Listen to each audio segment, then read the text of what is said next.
नमस्कार, IBC 24 देख रहे हैं आप और मैं हूं आपके साथ अविनाश कर और ये है 10 बजे रात पूरे दिन की बात में आपका स्वागत है। मध्य प्रदेश के दतिया में गणेश विसर्जन के दौरान एक बड़ा हादसा हो गया। सिद्धेश्वर मंदिर कुंड में डूबने से 4 बच्चों की मौत हो गई, जबकि 6 बच्चों को बचा लिया गया है। अस्पताल में भर्ती कराकर उनका इलाज जारी है। घटना सिविल लाइन थाना क्षेत्र के बिडनिया गांव की बताई जा रही है। आपको यह भी बता दें कि बच्चे गणेश प्रतिमा के विसर्जन के लिए पहुंचे थे, तभी ये अनहोनी घट गई। घटना के समय मौके पर कोई मौजूद नहीं था। छोटे छोटे बच्चे गणेश भगवान की प्रतिमा को विसर्जित करने के लिए गए हुए थे और मृतकों में 3 बच्चियों और 1 बच्चा बताया जा रहा है। मामले में प्रशासन की बड़ी लापरवाही भी सामने आई है। कुंड के पास किसी को तैनात नहीं किया गया था। इसके अलावा विसर्जन के लिए भी कोई इंतजाम नहीं किए गए थे, जिससे ये बड़ा हादसा हो गया। 3 बच्चियों और 1 बच्चे की मौत बताई जा रही।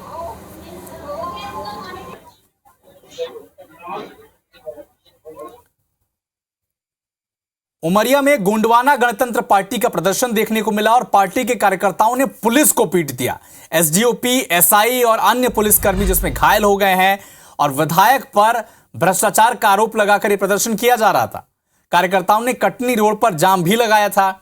जबलपुर शेखपुरा रोड को भी जाम कर दिया था। लेकिन एक अनैतिक चीज ये हुई कि पुलिस कर्मियों के साथ मारपीट की गई। एसडीओपी और एसआई को पीट दिया गया गोंडवाना गणतंत्र पार्टी के कार्यकर्ताओं ने।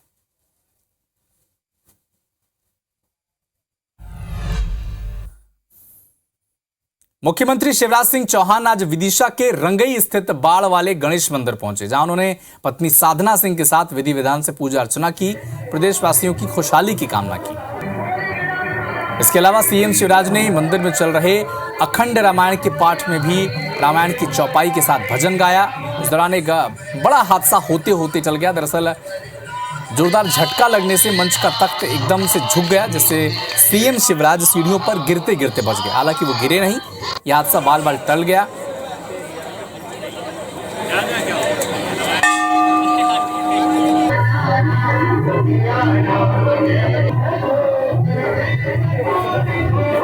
कांग्रेस बच्चे की नहीं सर, यही नहीं देश में कहीं कांग्रेस नहीं मिलेगी आपको। कांग्रेस ये जो है, कांग्रेस यहाँ से पूरे देश और प्रदेश से गायब हो जाएगी। कांग्रेस की हम ये नहीं कह रहे कि हमारी बाढ़ में बहेगा, पर कांग्रेस के जो पाप है वो पाप इतने हैं कि पाप ही उनका अंत करता है। ये संगठन की अपनी रणनीति है और रणनीति को धीरे धीरे वो आपको बताएगा।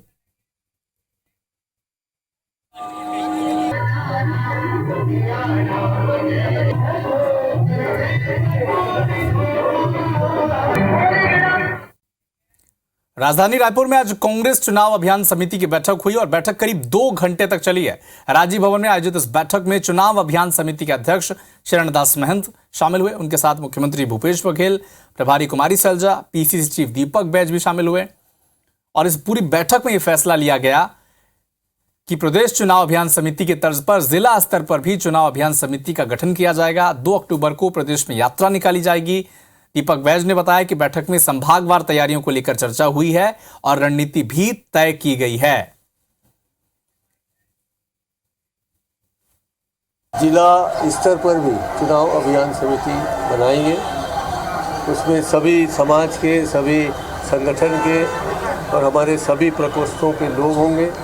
2 अक्टूबर को गांधी जयंती जी के अवसर पर सभी विधानसभा क्षेत्रों में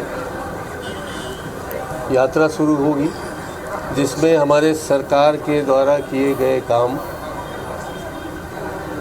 का प्रचार प्रसार करना ही प्रमुख होगा।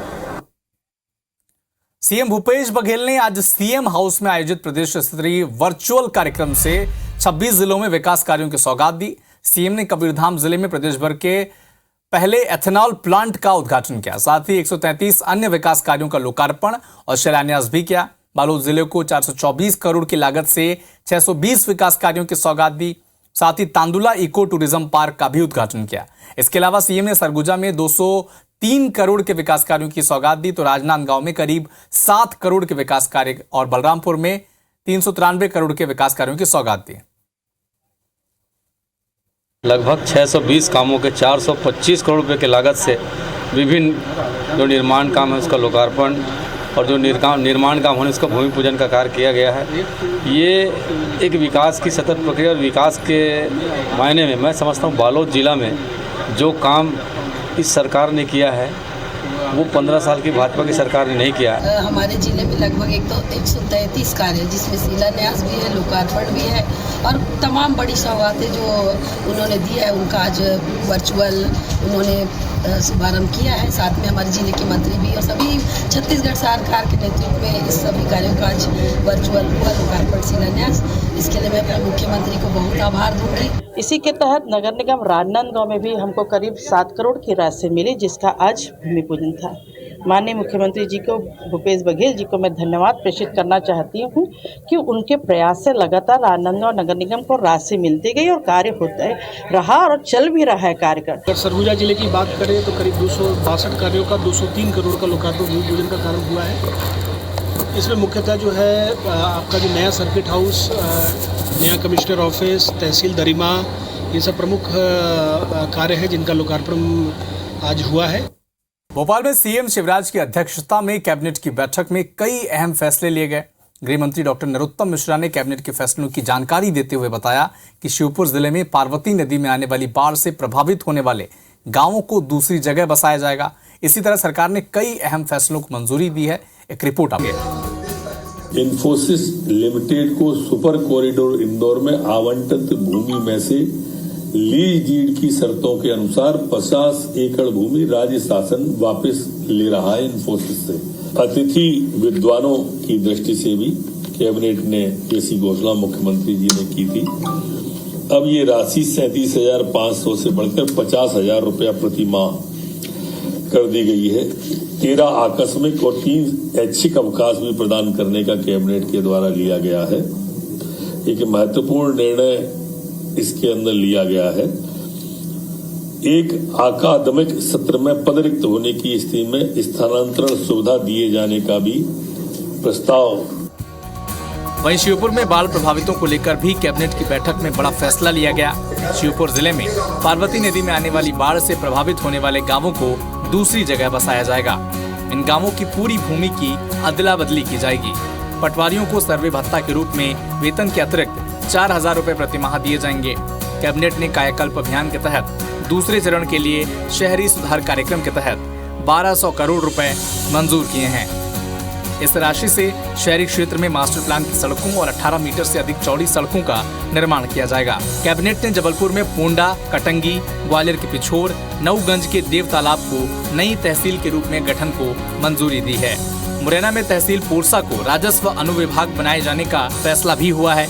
इतना ही नहीं, कोटवारों का मानदेय बढ़ाने पर भी फैसला किया गया है, जिसमें केंद्रीय सहायता राशि हमारे नगरीय प्रशासन विभाग में 1200 करोड़ रुपए का प्रावधान इसमें किया जा रहा है। इसमें हमारे यहाँ पर जो सड़कों का उन्नयन होना है नगर पालिका, नगर निगम, नगर पंचायतों में lighting, furniture, shifting, street light, पुल पुलिया आदि को इस योजना के MPUDC स्मार्ट सिटी के द्वारा इस कार्य को किया जाएगा। आज कैबिनेट के द्वारा मंजूरी इसको दी गई है कि श्योपुर जिला में जो बाढ़ से प्रभावित हो जाते थे, हर बार पार्वती नदी के तेज बहाव से आवागमन बंद हो जाता था, वो पूरी की पूरी भूमि की अदला बदली करके गांव बसाने का आज कैबिनेट के द्वारा तय किया गया है। जबलपुर जिले की नवीन तहसील पोंडा का सृजन किए जाने का निर्णय आज कैबिनेट के द्वारा लिया गया है। इसी तरह से जबलपुर में एक दूसरी तहसील कटंगी के सृजन का भी निर्णय आज कैबिनेट के द्वारा लिया गया है। कैबिनेट की बैठक में जल जीवन मिशन अभियान को भी मंजूरी दी गई है। इस योजना के तहत 65,000 घरों में नल से जल पहुंचने का लक्ष्य रखा गया है। कैबिनेट ने मुख्यमंत्री की घोषणा पर अमल करते हुए बीमारी की स्थिति में पत्रकारों की आर्थिक सहायता राशि को 20,000 से बढ़ाकर 40,000 रुपए कर दिया है। गंभीर बीमारियों के लिए अनुदान 50,000 से बढ़ाकर 1 लाख रुपए किया गया है और वरिष्ठ पत्रकारों के सम्मान निधि 10,000 से बढ़ाकर 20,000 रुपए कर दी गई है। इसके अलावा सम्मान निधि प्राप्त करने वाले पत्रकारों के निधन के बाद उनकी पत्नी या पति को एक मुश्त 8 लाख रुपए दिए जाएंगे। कैबिनेट में अधिमान्यता प्राप्त पत्रकारों को आवास ऋण ब्याज अनुदान योजना के अंतर्गत अधिकतम ऋण की सीमा को 25 लाख से बढ़ाकर 30 लाख रुपए कर दिया गया है। अधिमान्य पत्रकार की बेटी बेटियों की शिक्षा के लिए बैंक लोन पर 5 साल तक राज्य सरकार उस ब्याज पर 5% अनुदान भी देगी। कुल मिलाकर कई वर्गों को सरकार ने खुश करने की कोशिश की है।